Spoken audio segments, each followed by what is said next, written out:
This series presents information based in part on theory and conjecture. The facts that will be presented are true. Scientists representing the world's foremost research centers took part in the examination of the evidence.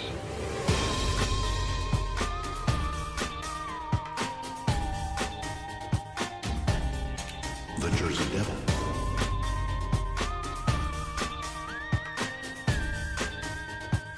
El Chupacabra.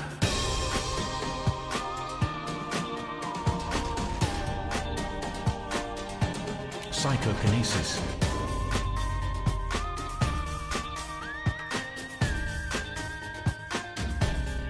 The Mothman.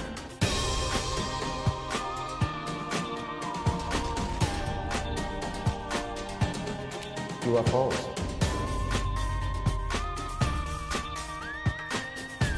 Spontaneous human combustion.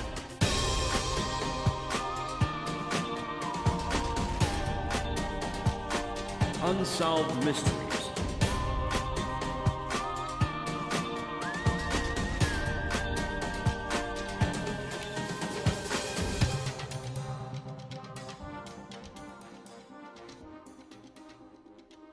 Hi, and welcome to Paranormal Guys. I'm Chris. I'm Chad.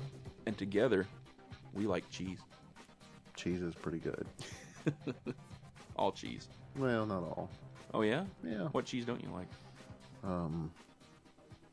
don't know. Stinky cheese. Like Limburger?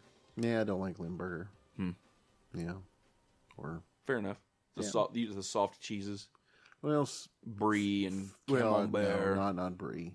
No, there's a few that are okay. I'm always leery of Brie and stuff like that. It's like, do you eat it hot? Do you eat it cold? Do you eat the weird rind on it? Do you think it's too warm for the Brie? It could be. No. Is it bad? Well, Is that mold? What is that? well, But anyway, yeah, how's it been going, Chad? not terrible. No, Well, good. not bad at all. Good. How about you? Oh, about ready to get back to a little bit of normality after our busy couple weeks. Well, being barraged by the strange and unusual is just how we live our lives. That's right. We are paranormal podcasters. That's right. And speaking of such, yesterday was Paracon down in Brandenburg. That's right. Got to see some of the locals and talk about some of the local stories. And we were guests on another little snippet on a podcast. Yeah, we were. It's called Within the Chaos is the name of the show. It's done by Rodney Shortridge and Robin Dalton. And they do a live show on Thursday nights. Yeah, it was fun. They invited us to come on there. Yeah, so sometime around, I think it was November or December, they said to get a hold of them and we'll actually be on their show. And we'll make sure to let everybody know when we're going to be on there so you can listen and show the Pongite Army strength. That's right. We actually had a couple of loyal listeners come up and win a couple of our giveaway prizes yesterday. That's right. So if you'd have been there and you said the magic phrase, you would have got a pretty swanky flashlight. Yeah, Wolfman got nards, or Wolfman's got nards would have got you something. Yeah, Wolfman got nards, no. That would not have counted. It was like got milk. Wolfman Got nards. Yeah. Wolfman does. Yeah. Dogman showed up for a little bit yesterday. A little bit. Gave away tons of candy. But going back to the Within the Chaos show, I'll put a link up on our website to where you can hear the show that they did live from Paracon yesterday. So you can hear us. And at the 44-minute mark is where the show gets really good. You can hear the extension of the Pong Magic Kingdom. That's right. We reach all corners of the world. Magic Kingdom. We reach all corners of the world. You know it. It's the happiest place on earth. Well, I mean, I'm smiling right now. Are you now? Mm-hmm. As far as that goes, really give a good shout out and thanks to Annie Hamilton and Crystal Adcock. Yeah, they're put Paracon together. Right, they're the two that put everything together and got everything going and had a fun time out there yesterday. Yeah, it was good. They plan on having it next year, and it's going to be twice the size, they say. Twice as big, twice as fun. Yep. That's what I tell people about me. A powerhouse of paranormal, I don't know, creativity, talks, all that in Paranormality-ness-ish. Yeah, right. Besides that, last weekend, Chad and I went to the old Mothman Festival down in Point Pleasant. Yep. We did. Had It a was really fun time at that. very exciting. And if you follow us on Facebook or anything like that, you saw a few of the posts we put up. Tried to do a couple of those live videos that I was talking about on the last show, but the whole area kind of had sketchy internet, cell service and Wi-Fi connections, so doing the live stream was a little bit rough. So we did the one from the hotel room and then decided not to try it again. Yeah, the last day of the show, too, I actually got to meet the daughter of the gentleman that had designed the Mothman statue that's in the town square. And I'm not going to go into a lot of that on detail right now because we actually are planning on doing an interview with her. She has a scale replica that she's having made to order of the statue. And, of course, her father passed away last year, but we'll talk more about that later. But that was really unique, so keep listening for that. Do you know, I've had this question since then, and I've just not had the wherewithal to look it up. Uh-huh. Do you know, did her dad also do those sculptures down by the river of Yes. Chief Cornstalk and those? Because they look very similar to the Mothman statue. From what I understand, all the metal statues like that were made by him. Okay. Mm-hmm. So, yeah, we met her. Let's see. What else did we do? One really good highlight that I thought was fun and awesome all at the same time. We went and had a Mothman pizza at the Village Pizza Inn. Yeah, we sure did. That was pretty exciting. They were talking about how that was the old drive-in restaurant that was there, and then, of course, it converted to the pizza place. But back when Mothman was sighted, that restaurant existed. Tiny's Drive-In. Yeah, Tiny's Drive-In. That's where they stopped and told everybody what happened to him. That's right. So, yeah, Chad and I stopped and talked with the crew there, and want to give a shout-out to Susie Woodall. She invented the Mothman pizza there, which was pretty fun. Created it back in 2002. We've got some pictures up on the website if you want to check that out. That's right. And who else? We did all kinds of stuff Took that the weekend. tour on the bus. Now that was really fun. Mm-hmm. We went to the TNT area, Which was cool. And We went at night. it was one of those. I thought, okay, yeah, we'll go see this place. It'll be fun. But once you get there and you're out there at night, you're in the area where this happened, and they're actually telling you, hey, right there, that's the field where Mothman appeared, and it was a little creepy. Yeah, that's definitely not a place I'd want to just be stuck at. Like the car breaks down and you're there, and you can't get a cell phone signal to call anybody, and you're like, and in the distance you hear, yeah, I'll never make it out. There's a was it a power plant that was right by there? The place with the red lights that said, look for the red eyes to find your way out. it was either an extension of the TNT area, or it was a power plant, or like a steel mill or something that had really big smokestacks. And oddly enough, on the top of each smokestack, there were two red round lights. She said, look for the red eyes to find your way out, and don't look behind you. When everything is telling you go away from the red lights. Run! It's Mothman and his friends. Yeah, well, he's attracted to light. But that was really fun. We'll probably get into a little bit more of that later. Yeah.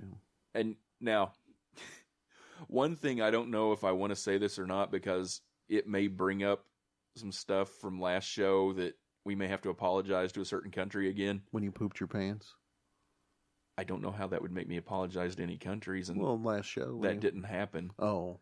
But, no, I got Nick Redfern to sign my new book that he put out. And the name of the book happens to be Nessie. Oh, well, Nessie. No, we're not starting it. Sorry. I think the country of Scotland has waged war on paranormal guys. You know, they should market a brand of instant breakfast drink with the Loch Ness Monster on it, call it Nessie Quick. How quick is Nessie? Well, I mean, you just dump it in and it's ready. Is it now? Has little marshmallows look like its head. They pop up. They pop up. They have little eyes on They're them. little chocolate marshmallows. How would it sound if you got some of that, Chad? It'd be delicious. I don't know. How would it sound?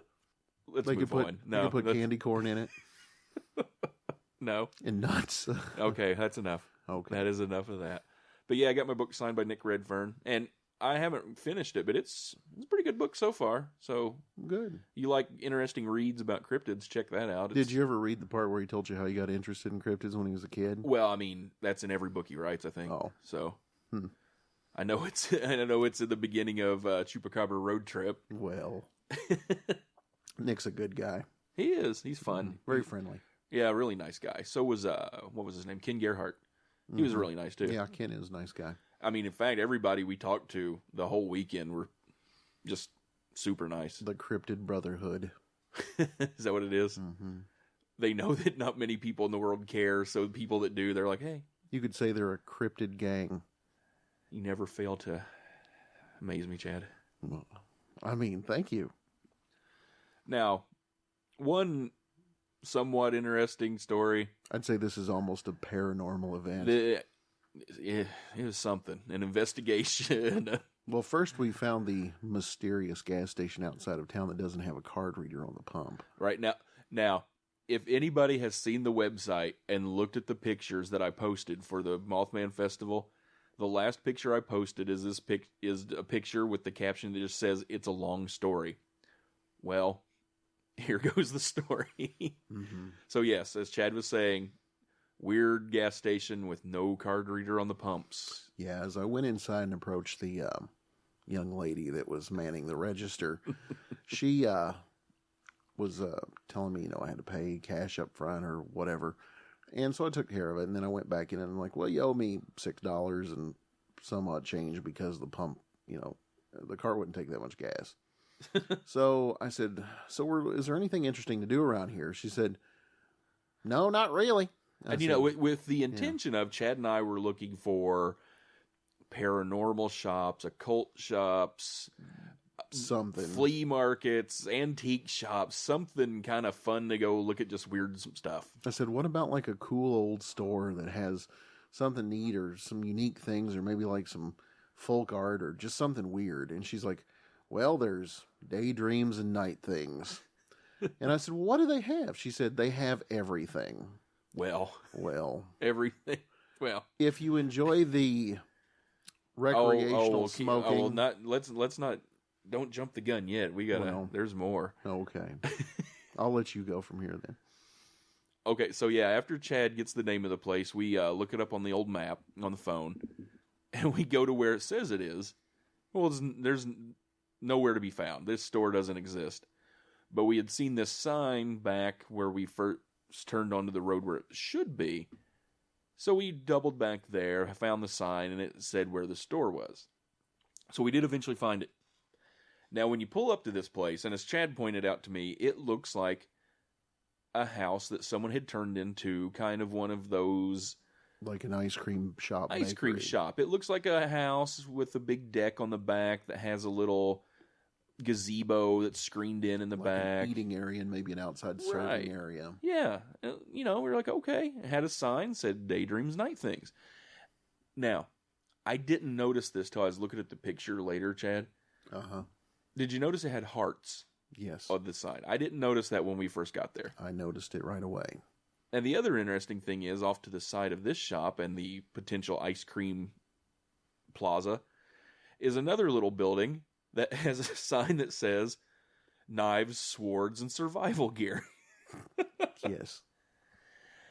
And Chad, what like you said, was starting to say, you first enter this store and you're in a room that has... It looks like a vape / smoke shop in the front. First thing I thought when we walked in was head shop. Mm-hmm. And they have an oxygen bar. Oxygen bar. They have glass pipes for whatever you decide to put in said glass pipes. They have juice for vaporizers. They've got, all that stuff. But that abruptly ends at the front room. Well, and when you're greeted with... What exactly were we greeted with that was what didn't sound like, hey, welcome to my store? What are you here for, I think. Yeah, can I help you find something? Yeah. Yeah, it was kind of a why are you in my store kind of thing. Yeah. And they were even more upset, I think, that somebody at a gas station told us about their store. Yeah, I don't think either one of us was wearing the proper leather attire to be in that store. Right, because once you walk up the 2 or 3 steps to the next section of the building is when it turned south. When it turned dark. Yeah, at that point it became a alternate dark universe version of maybe like an Adam and Eve's or Cirella's. Now, it progressed, because if you notice that first room you go into was kind of, remember Spencer's? novelties and costumes that were adult oriented. Yeah, Spencer's, or like you go to, now around here, there's Horner's, is a novelty store that sells stuff for parties and Halloween gear and everything.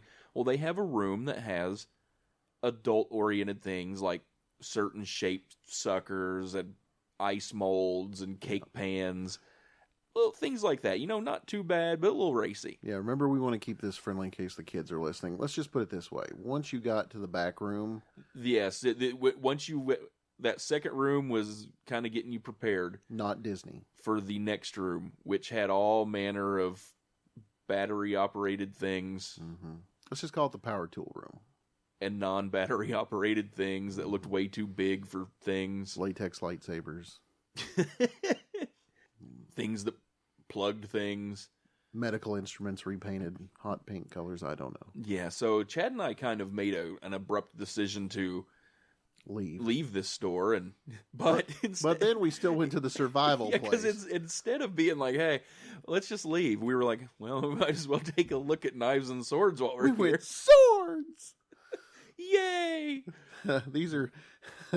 we leave the non-fatal stabbing apparatus to go see the potential killing weapons that they had. Which even then was not all that impressive. Yeah. But I did buy some ear candles. Right. I think more than anything you bought those to save face as we're going to buy something and not just go, hey, thanks for, wow. Yeah. Bye. But that was, I think that was the highlight story of our trip to the Mothman Festival. I think so. And being as far out in the country as that place was, I'm curious as to the clientele they get and where they come from. Being inadvertently sent to the dungeon room. The old creepy ice cream store. Which I still wonder. Did old girl at the gas station, did she really think that we wanted to go to that type of place? Or was this kind of as soon as you turned around and the door shut, she was like... I think at some point snot probably flew out of her nose and she started to snicker so hard. She's like, this is going to be good. Mm-hmm. Or either I just looked especially pretty that day. I mean, bear. Mm-hmm. Roar. Roar. So yeah, that was a very unique experience at the old... Yeah, that was a memorable moment. I mean... It ranks right up there probably with the Mothman roller coaster. Yeah. The death machine. Yeah, they had that, because you parked a ways off from actual downtown Point Pleasant at a park, and they had that. There's a picture of this on the website as well. And you rode that thing, and even though it was hooked to a tractor, that tractor was booking it. You paid $5 to risk your life to make it to the tiny area of Point Pleasant's downtown. What, we survived? We did. We made it. I had a kid sitting on one side of me and Chris was on the other, so if it fell over either way, I'd be fine. You had padding either way. Yeah. That poor kid wouldn't have made it. But no. Yeah, I'd been okay. Maybe. Yeah, probably. Speaking of the Mothman Festival, Chad. Yes. I think this show, since this is the year of the 50th anniversary of the sightings of Mothman and coming off of the show and going to Point Pleasant, just going to skip the news today and just no news today. Talk about it. We're going to take a little break, and we're going to come back, and we're going to tell probably a little bit more than you actually know about the Mothman. Mothman-tastic.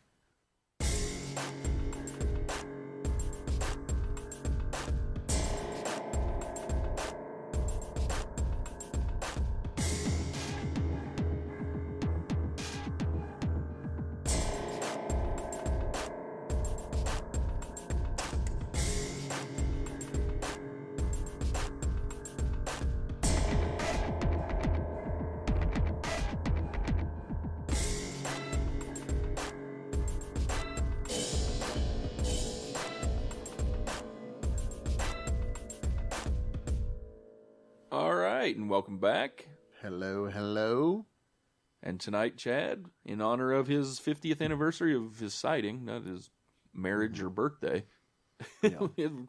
it's all Mothman. Does he get a gold light bulb? What is the 50th? Is that golden? I think for the Mothman, it's a gold light, like one of those yellow light gold bulbs. light bulb. Yeah, well, that wouldn't attract him, though. Yeah, but it keeps him from getting distracted when he's working on stuff like his memoirs or have whatever. I told you my theory on how they catch Mothman? Yeah, I think so. You know, you like that whole a whole show of Chris's theories on cryptids. Sure. Well, here's a little insight to my here's how to catch Mothman. Uh-huh. Okay. Mothman. He's moth and man. What do moths like? Lights, candles, okay. anything like that, right? They fly around out sure. like crap. Man. Uh-huh. Free beer. Okay. You know, just average normal guy. I mean, you might have to change this up a couple times, but average guy, if you're like free beer. So you get a big old neon light that's not yellow that says free beer. You take it out to the TNT area around Point Pleasant. Guarantee within a half an hour, Mothman's like, hey, what? That light's really pretty and it says free beer. After we were there, I don't feel like it would be Mothman that would show up. But he might be one of them. He might be the guy hanging around the back edge of the crowd going, where's the free beer? He's wearing some overalls and a fake beard, but other than that, he's Mothman. Mothman, no, that's not me. Well,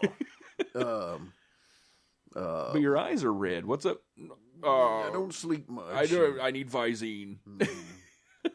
I need special eye care. But that's how to catch Mothman.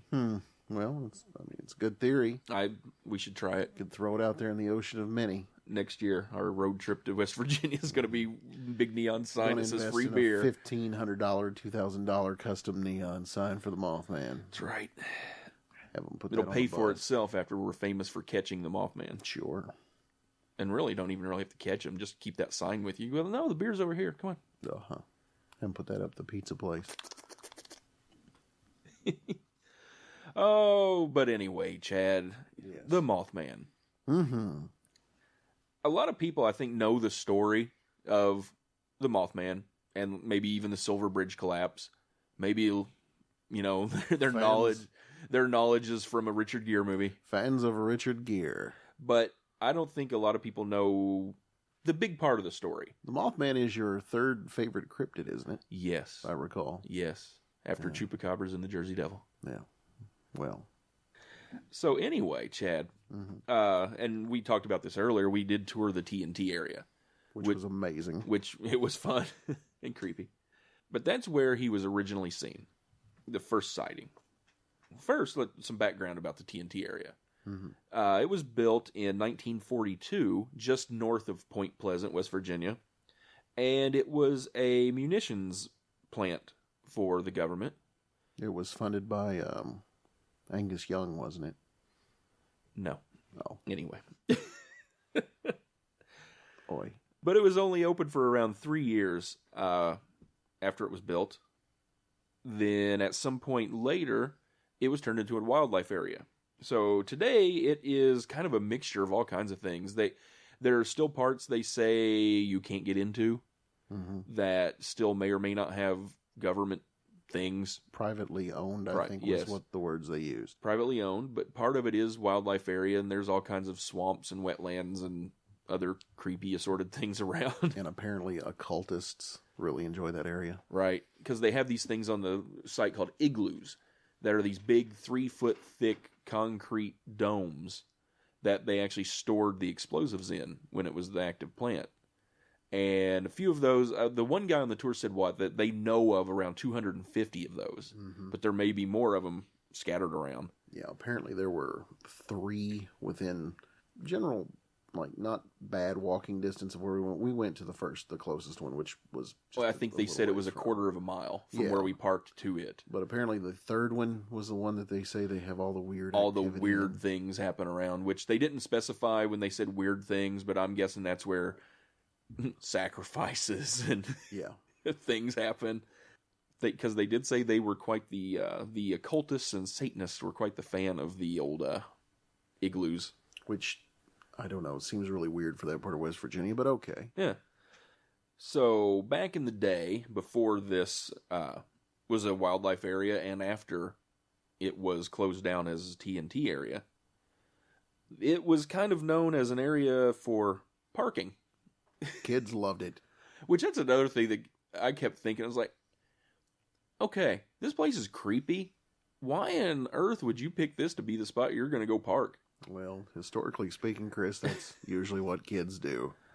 Well, not in a creepy spot. I mean, you they find do. like just an old back You lane have nobody a drives girlfriend down. that's a little bit, scared. You go find a creepy place, and she just wants to get as close as she can.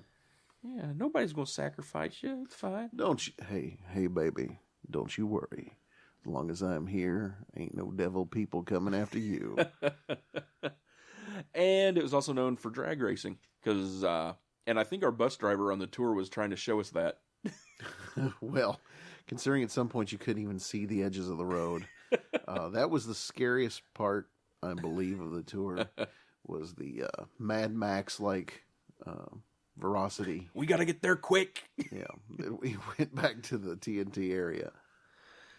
So, on the night of November 15th of 1966, two married couples, Linda and Roger Scarberry and Mary and Steve Mallett, were in the TNT area, driving around, maybe parking, who knows, but they were in the area.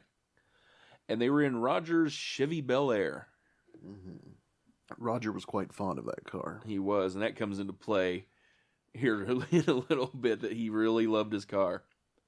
So while they were driving around, Linda saw what she called a cloaked dark figure off a little bit in the distance from the window of the car.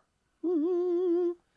And upon looking a little closer at it, she noticed it had two large glowing red eyes. So everybody else in the car took a look, and at that point decided, maybe we should leave. Yeah. We didn't recognize it as one of the local wandering alcoholics. Yeah. So they did decide to get the flock out of Dodge, and so they started down the road at an estimated, from what everybody in the car said and from other reports, about 105 miles an hour down this road. Which we were on that road, and I would not recommend that to anyone. No, that's what they kept saying, that road was good for drag racing. I thought, where? There's not a really long straight stretch on this road. But anyway, and as they were driving down the road at 105 miles an hour, Chad, this thing that Linda and everybody else in the car had seen was chasing them and keeping up. Super funny Nitro Mothman. So he was super powered. He was. While he was chasing them, he was flying over the car. His wings were flapping and beating on the sides of the car. He was scratching the top of the car with his claws and leaving dents and scratches all over the place. Mm-hmm. And that's why everybody kind of really believed their reports, was because they saw the scratches and the dents in Roger's car, and they knew how much he loved that car, and he's not going to do it himself. Yeah.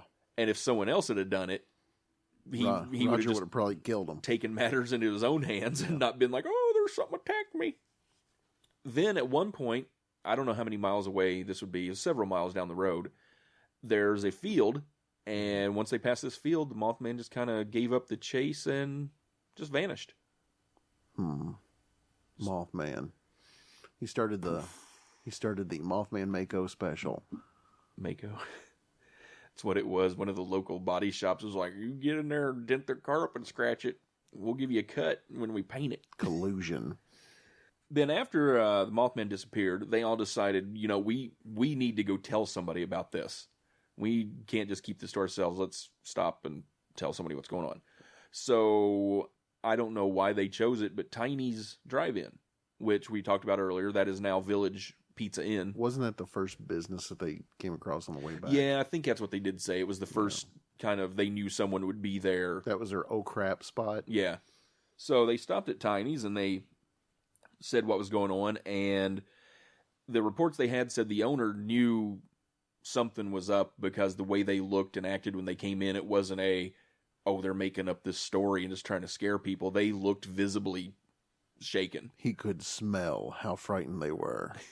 The smell of fear. Yeah, that's not fear. Oopsies. Oopsies. So once he heard their story and saw how shaken they were, they decided to call the police and let them know what was going on. And one of the parts I love about this is, once the police get there, they tell them what's going on. The first thing they do is go, well, let's go see if we can find him. Guess what we're doing here in Point Pleasant tonight? Monster hunting. So everybody got back in the car. The cops came. They went back to the field where he gave up the chase, but no Mothman. So at that point, the police took them back to the station in town and put all of them in separate rooms so they were all apart from each other, and they took eyewitness testimony from each one of them. And this comes to another point of the story that people bring up, makes it a lot more credible than just random story, was all 4 of the people involved in the sighting and the chase gave almost exactly the same story, down to times, down to how fast they were driving, down to what happened, what the Mothman looked like. Everything is like eerily close. But also on that night, there was another sighting. At about 10:30 that evening, Newell Partridge, he was a local building contractor, lived in Salem, which is about 90 miles from Point Pleasant, said he was watching TV when the screen suddenly went dark on him. He said that a weird pattern filled the screen and that he heard a loud whining sound from outside that went up in pitch and then it stopped. He said it sounded like a generator winding up. Partridge's dog Bandit started to howl on the front porch, and Newell went out to see what was going on. When he walked outside, he saw Bandit facing the hay barn, which was about 150 yards from his house. So Partridge turned a flashlight in the direction and spotted 2 red circles that looked like eyes or bicycle reflectors. The moving red orbs were certainly not animals' eyes, he believed, and the sight of them frightened him. Bandit was an experienced hunting dog and protective of the territory, so he shot off across the yard to chase the red eyes. Partridge tried to get him to stop, but he wouldn't. Bandit disappeared. Bandit still had not shown up 2 days later when Partridge read in the newspaper about the sightings that night of the Mothman. One statement that he read in the newspapers chilled him to the bone, Chad. Roger Scarberry, one member of the group who spotted the strange bird at the TNT plant, said that as they entered the city limits of Point Pleasant, they saw the body of a large dog lying on the side of the road. A few minutes later, on the way back out of town, the dog was gone. Said they stopped to look for the body, knowing they had passed it just a few minutes before. And Newell Partridge knew that that was probably Bandit, that the Mothman may have had a little doggy snack that night. Bandit. Doggy treat. Mothman doesn't care about his food. No, apparently not. So you've got all these sightings going on. People see them. So why doesn't Mothman eat Dogman then? Because they've had Dogman sightings out there. They have. They've had quite a lot of Dogman sightings. Sci-fi special. I don't know. Maybe there's unknown Dogman Mothman wars going on. I'm seeing a sci-fi original movie. Dogman versus Mothman. Point Pleasant. And then the next one they'll have Dogman versus Mecha Mothman. No, it can't be Mecha. It'd be Robo. What if they could get Richard Gere to like David Hasselhoff out in his career at this stage? And just do pretty much anything. Like one arm that's a chainsaw and a shotgun, and they're like, let's get geared up for Mothman versus Dogman, an original movie on Sci-Fi. I think you should type all this up in a presentation. I think so. And send that to Sci-Fi. You're not kidding. I think it'd work. The gears are turning. The gears are at work, getting geared up for it. And you could bring in Deborah Messing, because I don't think she's doing anything. And it could be like, we're geared up. And then she goes, and we're not messing around. That's right. You're right. 100%. And think of the Mothman battling and Dogman battling gear you could have. That's right. Mothman battling gear gloves. Wing flapping action, Mothman action figure. Mothman gear jacket. With real glowing eyes. Exactly. Kung Fu grip. Millions of dollars are just sitting right here on our table. Well, I mean, podcast may not last much longer. That's true. Maybe rich. Maybe retirement time. But we digress. Chad, you may have heard of this gentleman, because once all this started going down, he came into town. Certain John Keel. Yep, definitely. And if you have seen the movie The Mothman Prophecies, it has nothing to do with the book John Keel wrote called The Mothman Prophecies. Anybody out there that is a Men in Black, Aliens, cryptid fan needs to pick up John Keel's books. Oh, yeah. He was a pioneer. He wrote about a lot of that stuff before anybody ever really heard of it. If you're listening to the show because you've got a big interest in Mothman, look into John Keel. That's right. Yeah, that's kind of the definitive Mothman story where he chronicled basically everything. Yeah. Is you get Mothman prophecies, and there's another documentary, and I don't know if John Keel doesn't have anything to do with it, but I think it's Behind the Red Eyes. Behind the Red Eyes, I that think they that's say it. is an also like a really good documentary that actually gives not really Hollywoodized stuff about it. It's the actual story. Yeah. Old John Keel came into Point Pleasant in December of '66, and he began immediately collecting reports of Mothman sightings and even UFO reports before the creature had been sighted. He compiled evidence that suggested a problem with televisions and phones that began in the fall of '66 as well. Lights had been seen in the skies, especially around the TNT plant, and cars that passed along the nearby road sometimes stalled without explanation. He and his fellow researchers also uncovered a number of short-lived poltergeist cases in the Ohio Valley area.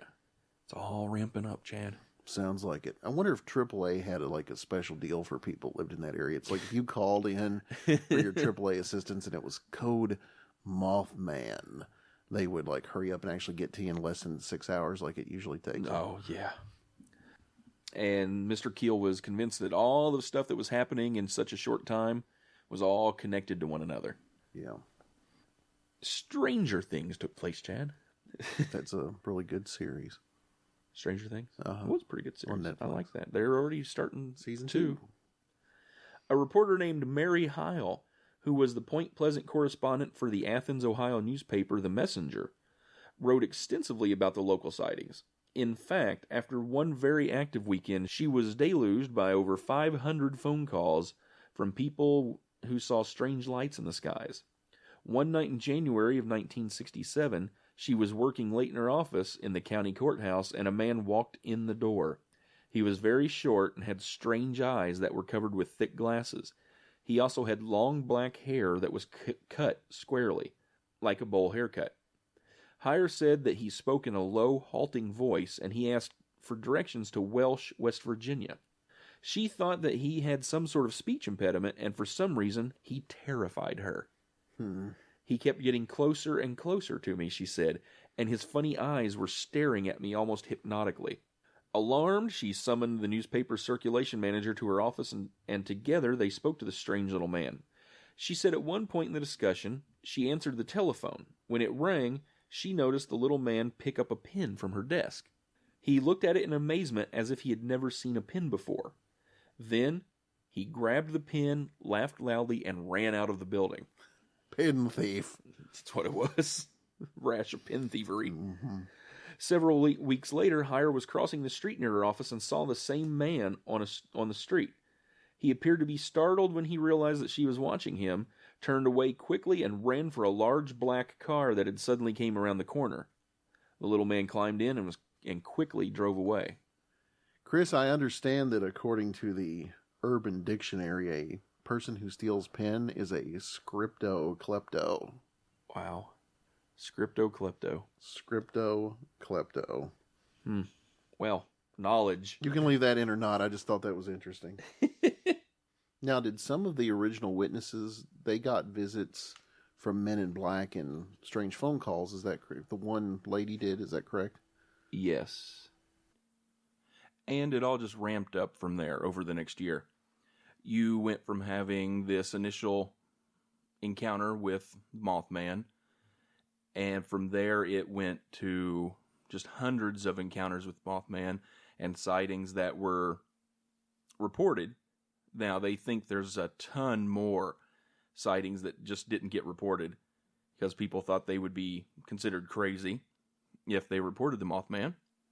You had UFO encounters, and I think the documentary said it started maybe 1 a week, 2 a week, until the point where they were getting 5 to 10 reports of UFOs every night. And some of these weren't just your everyday run-of-the-mill, oh, I saw a light in the sky. Some of the reports were actually, there was a UFO parked in the middle of the road that people had to stop for.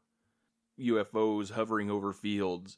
One report even said there was a UFO parked alongside the Ohio River by Point Pleasant, and people saw what they said were little men getting in and out of the UFO.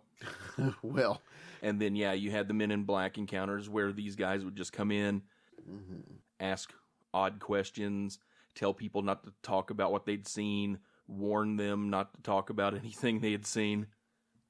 And you had the various electronic issues where cars would just die, radio interference, phones would ring, and if you answered the phone, there may be nothing there. There may be just odd metallic tinny sounds.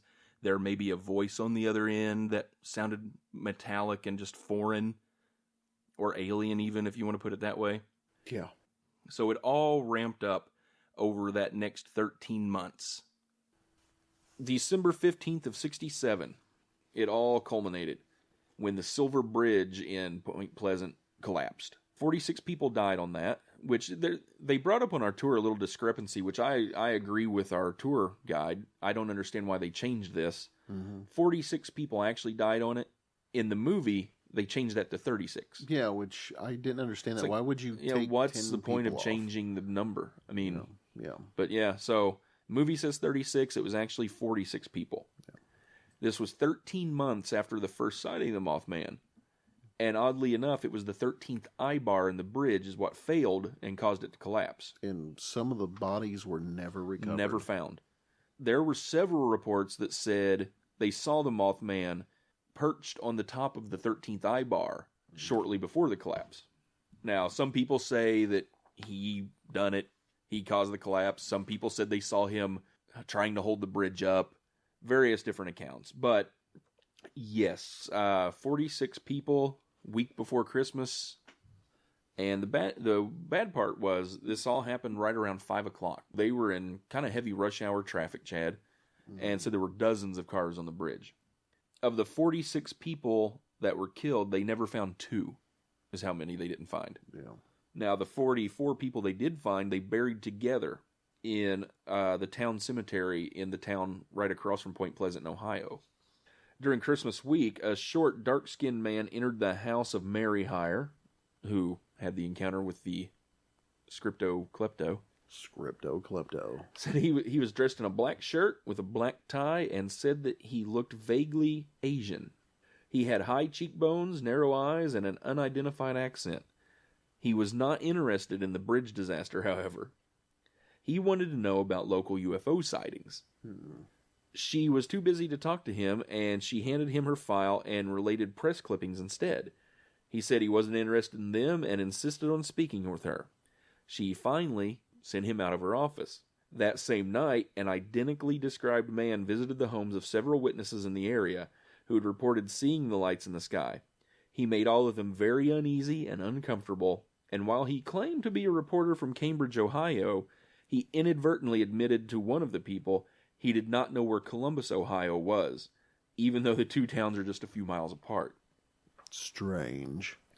And I know we had heard some of the reportings of Men in Black said that they did just give off that very creepy vibe. Yeah. That you just, for a reason you didn't even understand, you would just feel uneasy when they were It's around. the, whatever it is, it's trying to look like a person, but it's not kind of thing going on. Because one of the other things was, did they say that the Men in Black themselves were cold, or you would feel cold around them? I think there was a general feeling of coldness. I don't remember them saying which, but yeah. And there was also a report of brimstone or sulfur smell associated with them. That's where they started talking about how the more like the paranormal ghost spirit Indian curse on the land side kind of came into play. And one of the other offerings of an explanation they gave that I'd never heard this before, but it makes sense and doesn't make sense all at the same time. They believe that the Mothman may very well be some sort of spiritual angelic figure, and that the Men in Black are demonic. And so, with Mothman appearing and maybe not trying to hold the bridge up, the Men in Black appeared to kind of as his, the yin to their yang kind of thing, and maybe they were the cause of the bridge collapse.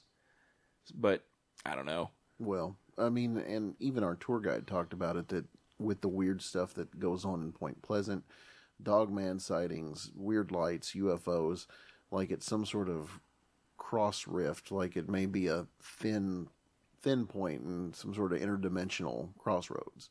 Right. They called the area a kind of Bermuda Triangle they'd been referred to. Yeah. And they were kind of vague on that because they pointed out a town in Ohio being the other point, but then they never gave the third point. Yeah, it's interesting because, I mean, some of the aspects that we heard when we were actually there and on the tour are things that I hadn't read or seen before. Right, and that's why I wanted to do the show on it was, 1, 50th anniversary.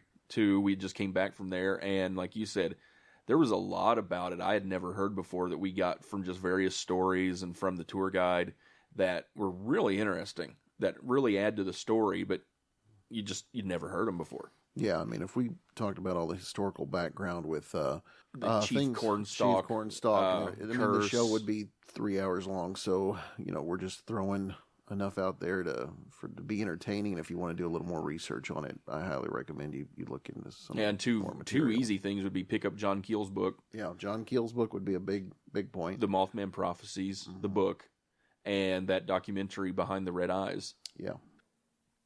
Hey, Pongite Nation, this is Chris with just a little note here. In this show, Chad and I were saying the documentary Behind the Red Eyes. That is incorrect. Mothman Behind the Red Eyes is actually a book by Jeff Walmsley. The documentary we're talking about is Eyes of the Mothman. And you can actually pick that up on Amazon right now. I think you can rent it for $2.99 and actually buy it to stream for $4.99, so it's a pretty good deal. But the John Keel book, the Walmsley book, and the documentary Eyes of the Mothman are all really good places to further your knowledge of Mothman if you so choose to do that.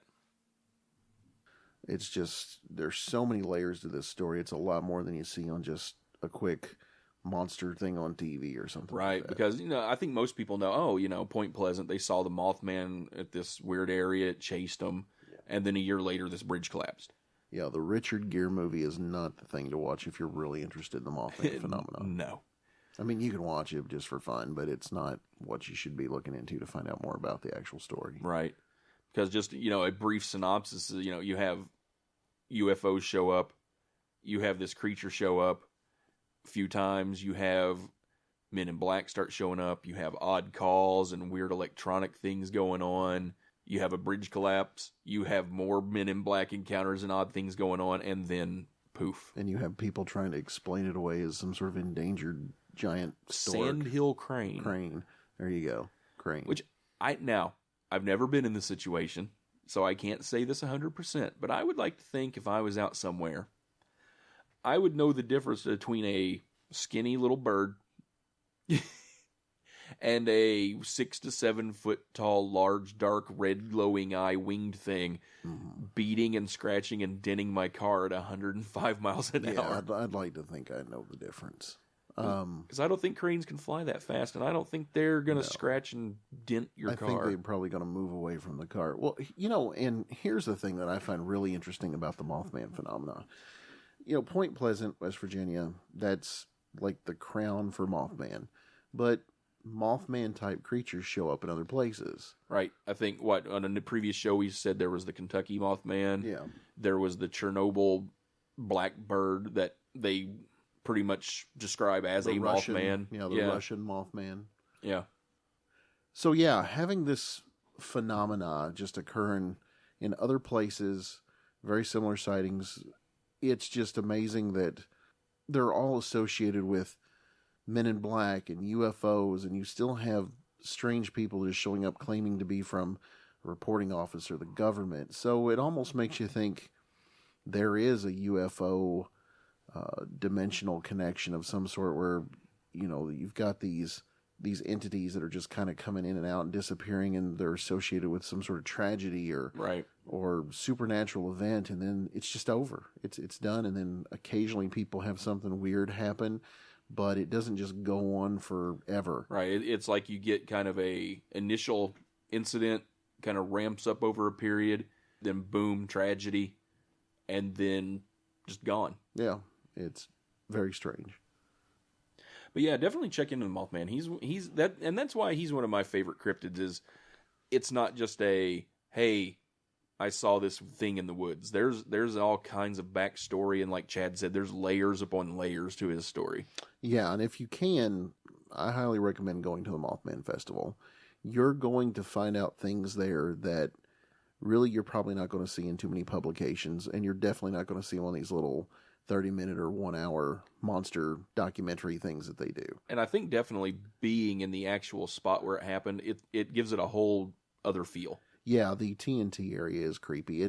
It's worth checking out. It's worth going on the tour. The stories that they give you, the ride out there, and they ran tours all day, from starting early in the morning and all the way till 10 o'clock at night.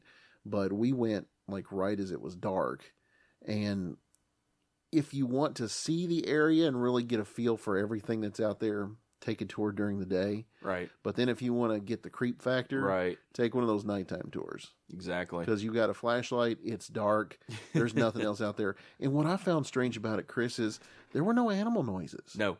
I mean, we didn't hear anything. With that big a area, with it being a wildlife area, and we were walking, 3 feet away from a really big pond. A huge body of water that was just quiet. That time of night, frogs. On a nice hot summer night, you would figure you would hear crickets and frogs and nighttime birds and everything just making all kinds of noise. It was silent. It was so quiet that some of the people that were walking the tour with us thought it was just a big flat field. And obviously, these are people that haven't been out in the country at night where there's water and you have moonlight you can see. With a little bit of just walk on algae on top. Yeah. Yeah, you're right. It's really flat green grass. Go. Yeah. Have a run at it. But no, it's definitely an experience. Yeah, I enjoyed it very much. And you know what else is an experience, Chad? What's that, Chris? Paranormalguys.com. That's right. It is an experience into the realm of the unusual and the fun. That's right. You can go there and listen to the shows. You can see all kinds of pictures about things Chad and I have done. And I will be trying to add a couple of the pictures from Paracon up there here within the next few days. This is true. But you can, like I said, listen to the show, look at the pictures. There is a sign up on the page to where if you would like to get notified by email of when a new show drops, just fill out that little form with your name and email address, and boom. As soon as a new show goes up, you get an email. That's right. You become the EMT of Paranormal Guys with your finger on the pulse. And there's also a section where you can send us an email with any kinds of suggestions or comments you have and stories. We do like listener stories if we can. I say this almost every show because it takes a lot to make a show of listener stories because some are kind of short. But if you'll get in contact with us, we can do one of two things. You can tell us your story in email and we can read it on the show, or we can make arrangements to contact you and record you telling your story, and we'll just play it in your own words. Exactly. One other thing on the site is there's a little tab that says donate. If you would like to shoot a little money toward the Paranormal Guys cause of web fees, any associated kind of items that, say a cable goes bad. It does help us out because we do pay for everything out of pocket. There's no big faceless corporation that helps us. Paranormal Guys Corps. That's right.